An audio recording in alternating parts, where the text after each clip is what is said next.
Денот посветен на рационална употреба на антибиотиците нуди можност секоја година да се придонесе кон подигање на свеста за неопходноста од одговорно користење на антибиотиците и за ризиците поврзани со нивната несоодветна употреба.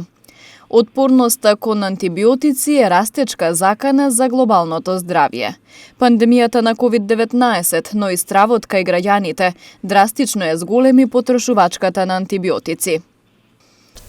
Одат во одредени ординации, приватни или попладни или ноќно време и им препишуваат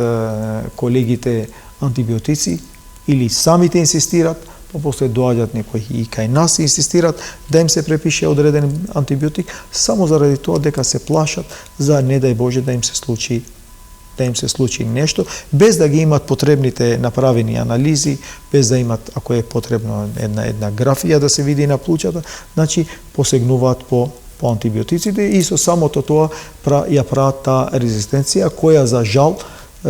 ние не знаеме се уште колку ќе трае пандемијата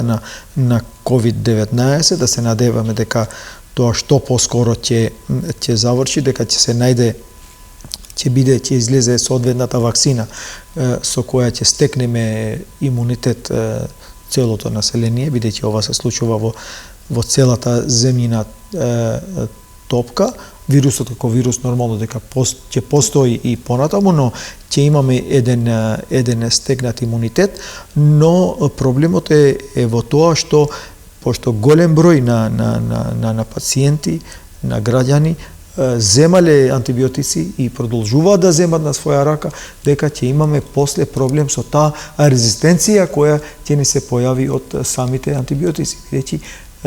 пијат многу антибиотици и за жал ги пијат оние најпотентните антибиотици од поновите генерации. Микробиологот професор доктор Никола Пановски, кој е и председател на Комисијата за контрола на антимикробна резистентност на Македонија, посочува дека за 57% е зголемена потрошувачката во првите 9 месеци од оваа година за разлика од истиот период минатата година на лекот азитромицин, таблети од 500 мг, кај нас познат како Сумамет.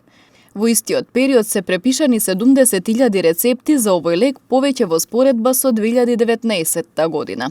Минатата година во првите 9 месеци се препишани 65.000 рецепти на цефиксим од 400 мг, познати како Панцев, за разлика од истиот период оваа година кога биле препишани 75.000 рецепти, што е 17% повеќе од минатата година. Тоа се 10.000 рецепти на Панцев повеќе од лани.